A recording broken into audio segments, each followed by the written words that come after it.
po sa pamumuno ni Senator Coco Pimentel. Tila hindi yata inakala ni Senator Risa Hontiveros na palalagpasin ni dating Pangulong Rodrigo Duterte ang mga di umano'y akusasyong binabato sa kanya laban sa kanyang naging kampanya noon kontra sa ipinagbabawal na gamot. Kaya Senator Risa Hontiveros sila harap-harapang nasupalpal ng katotohanan matapos tila ipilit sa Senado na may pagkakasala ang dating Pangulo sa naging laban nito noon kontra sa ipinagbabawal na gamot at nang sabihin mismo ni dating Pangulong Rodrigo Duterte kay Senator Risa Hontiveros na wala itong alam dahil hindi nito naranasang maging prosecutor, mayor at presidente ayon pa sa dating Pangulo. And I quote, "That's your view. Hindi ka dumaan ng pagka-mayor, pagka-prosecutor. Ako alam ko, dumaan ako ng pagka-mayor, pagka-prosecutor, presidente. Alam ko ang trabaho ko. Yan ang totoo dyan. Hindi ka nagdala ng syudad eh. You never had a chance to solve the problems of a community.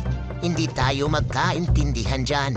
Unquote. Bumanat pa ang dating Pangulo na kung siya ay bibigyan ng pangalawang pagkakataon na mamuno sa bansa, wala daw itong babaguhin sa kanyang naging pamumuno noon, lalo na sa pagsupil sa mga taong gumagawa ng krimen. Uulitin na raw nito ang kanyang naging plataforma at dublado pa. Hindi naman mapigilan ng retired Brigadier General na si Orlando De Leon na tila sampalin ang buong katotohanan ng senadora na si Risa Hontiveros. Sa isang Facebook post, binatikos ni Oscar De Leon si Senator Risa Hontiveros sa ugnay ng kanyang pag-unawa sa konsepto ng taking full responsibility sa pamumuno. Dagdag pa niya, bago man ang magsalita ang senadora tungkol sa pamumuno, mas mabuti pang subukan muna nitong maging kapitan ng barangay sa isang lugar na talamak ang droga. At ayon pa sa kanya, this girl does not know or has practically no idea about the concept of taking full responsibility. Madam Senator, taking full responsibility is a function of leadership. Leaders, especially of FDR, are this kind. Know and accept that whatever his man or organization does or fails to do, success is created to his man, while failure is the leader's failures alone. Blame is a product of his failure, and praise is the product of success. Now, Madam Senator, where does your idea of criminal liability fall under this concept? Please consult a lawyer before you face FDRRD again. He does not talk to nor has the patience for idiots. Better yet, try being a barangay captain in a drug-invested community before you should even argue about leadership principles. Uncle, kaya diretsahang buwelta tuloy ng taong bayan. Wala talagang malalaman ng senadorang si Risa Hontiveros dahil hindi naman raw ito naranasang maging mayor ng isang syudad sa totoong nangyayari underground o maging pangulo ng bansa na siyang tunay na nakakakita sa totoong problema ng mamamayang Pilipino, lalo na sa pagkakalulong ng ilan nating mga kababayan sa ipinagbabawal na gamot na siyang sanhi ng pagkasira ng pamilyang Pilipino. At PT Senator Risa Hontiveros ang dating Pangulo na paaminin sa Munay Davao Death Squad. Anong masasabi mo dito, Attorney Sal? Naintindihan ba niya, Attorney Sal, kung ano itong Davao Death Squad? Anong ibig sabihin ni PRD dun sa Davao Death Squad? Problema kasi dyan kay Senadora, binanggit mo, hindi siya abogado. Kaya they were not on the same page. He was asking questions, the President was responding. Hindi sila nagkakaintindihan kasi hindi siya abogado eh. Sabi niya, umamin kayo. Umamin kayong meron pala kayong death squad. Unang-una, wala siyang inaamin na lumikha siya ng death squad. Ang sinasabi niya, sa galing ng akin, kasi sabi niya nga, naging presidente ako dahil magaling ako mag-intriga. Sabi niya, Senator Bato, napakahusay talaga yung mag-intriga. Kaya nagpatayan itong mga kriminal. O yun ang sinasabi niya. Yung death squad, kaya na sinasabi niya, o yan ang aking death squad kasi sila nagpapatayan. Kaya naubos sa mga kriminal doon. Hindi yung mga pulis. Kasi ang utos ko sa pulis ay naaayon sa batas. O yan ang maliwanag doon eh. Ito naman si Senadora, dahil sinabi niya na I assume full responsibility. Kaya tinatanong siya, o di naamin niyo rin na kayo ang responsibilidad sa pagpaslang Kian de los Santos. Ano sagot ni Presidente Duterte? Ang bugado ito, sabi niya, hindi po pwede yun. Kasi ang krimen ay personal doon sa gumawa ng krimen. Hindi mo maaaring ako ang ibibigay mo ng kaparusahan dyan. Hindi po pwede sa hukuman yon. Ang isang exception lamang doon na pwede mong idamay ang dating Presidente Duterte kung meron kang ebidensya na magpapatunay na kasabwat ka doon sa ginawang kasalanan ng pulis. Pero hindi. Maliwanag ang kanyang instruction na ayon lahat sa batas. Walang ebidensya na magpapatunay na meron siyang ginawang labag sa batas. Kaya hindi ba hinahamon niya, hindi mag-file kayo ng kaso. Mag-file kayo ng kaso sa akin. Tsaka alam po ninyo, yung sinabi niya, I assume full and legal responsibility. Ang ibig lang ko sabihin, hindi kasi iniintindi. Alam niyo, matalino kasi itong si Presidente Duterte. Para maintindihan mo siya, alam, matalino ka rin. Ngayon, kung medyo mahina ka at tatangiye ka, talagang hindi mo siya maintindihan. Ano sabi niya? My statement that I assume full and legal responsibility is because, number one, ang aking mandato nga ay precisely to protect the people bilang presidente. Kaya naglunsad ako sa isang proyekto. Ano yung proyekto? Yung digmaan laban sa droga. Kaya ang sinabi ko when I assume responsibility, ang tagumpay o kabiguan na success or failure of this program, this war on drugs, is on me. Kung ito ay nabigo, if this fails, ibig sabihin, huwag nyo nang sisihin kung sino-sino, kung bakit nabigo, ako ang sisihin nyo. So I will assume the failure.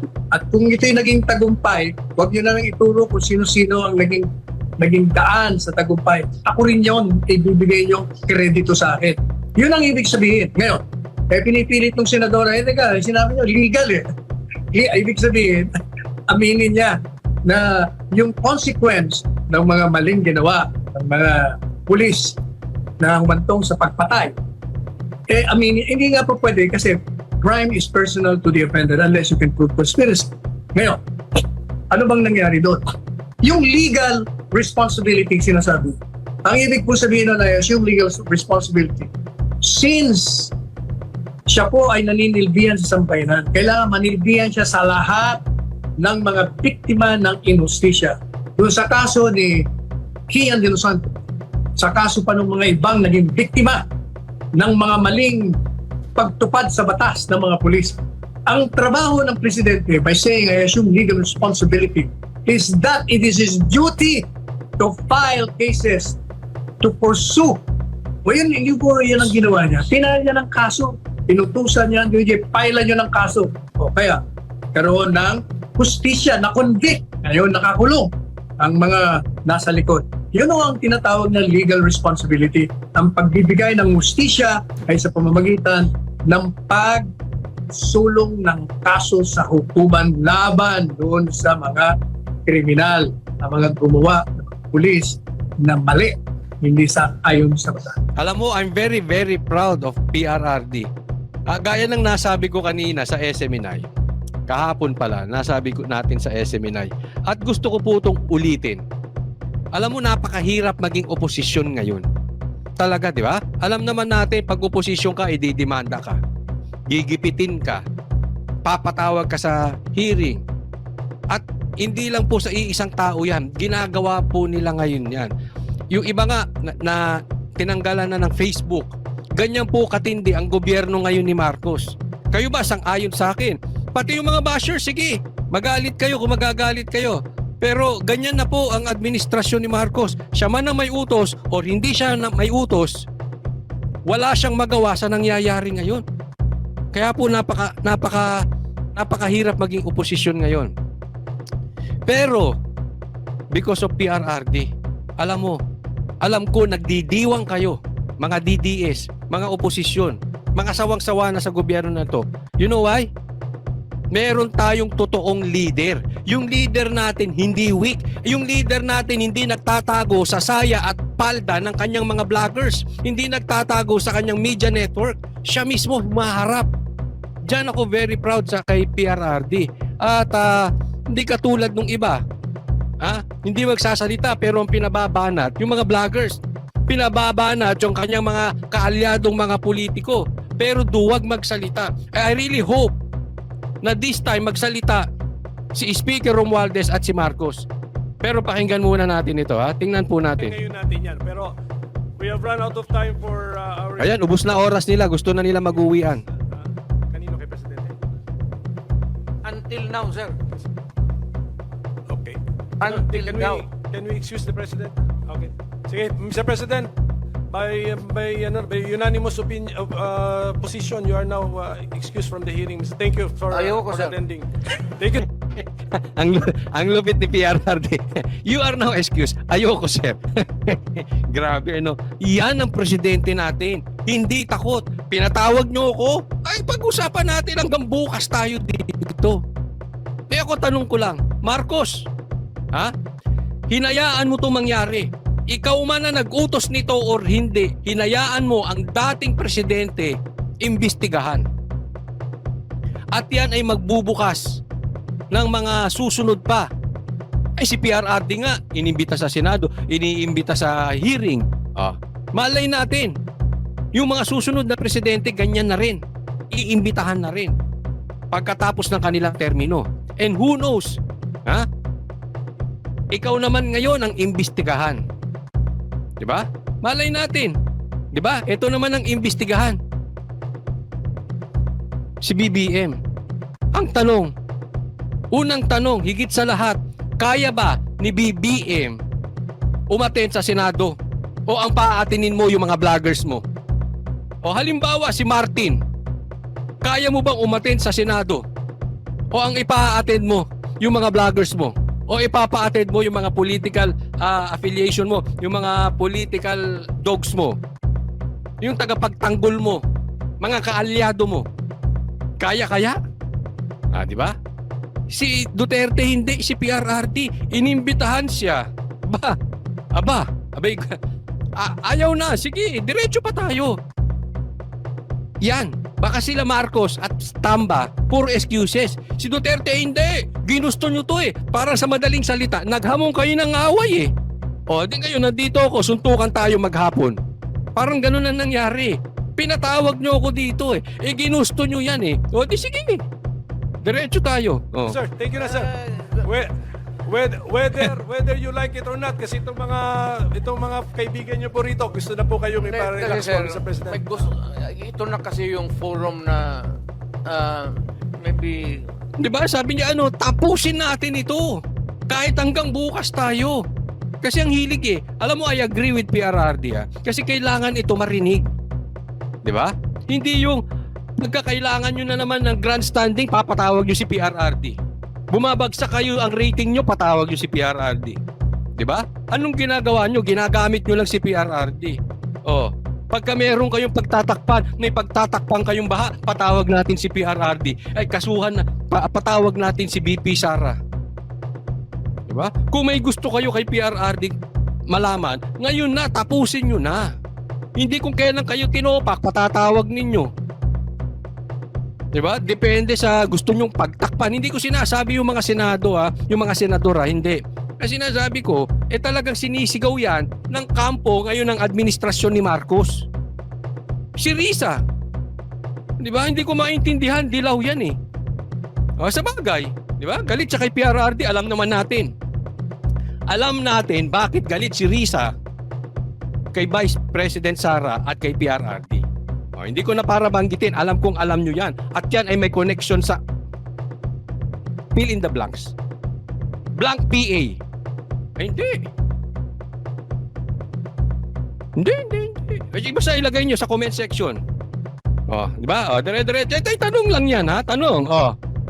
Di ba? Ay, kayo sagutin ninyo.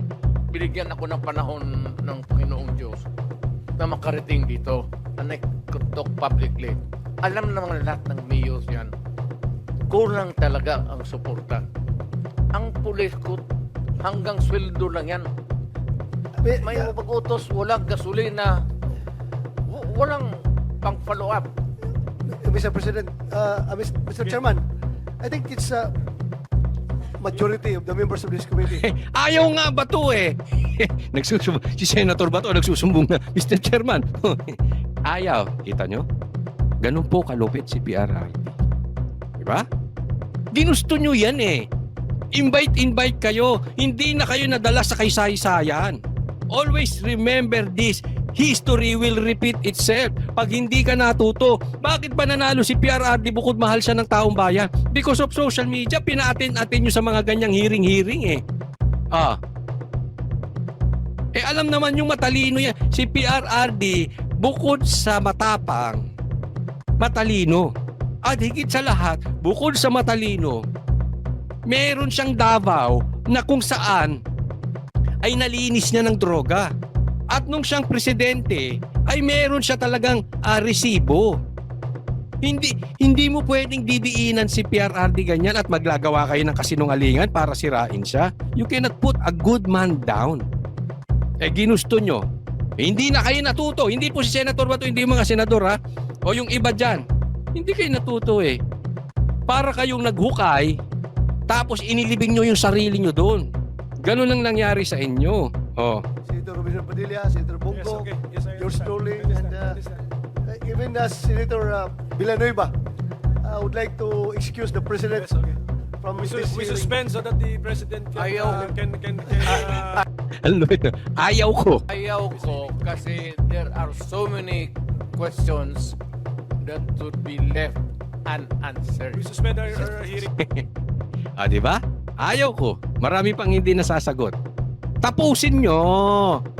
Di ba? Ginusto nyo yan eh. Sir, pag wala ng question, Tapusin natin itong putang inang problema ng Pilipinas.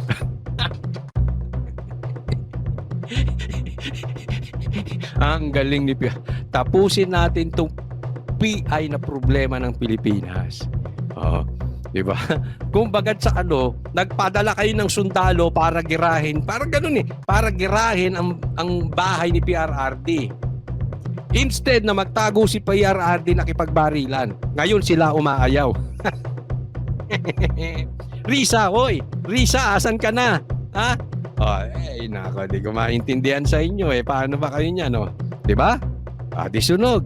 Ha? Tuwang-tuwa ang taong bayan sa nangyari ngayon. Risa, hukayin mo pa kung saan ka ililibing. Ay, nako.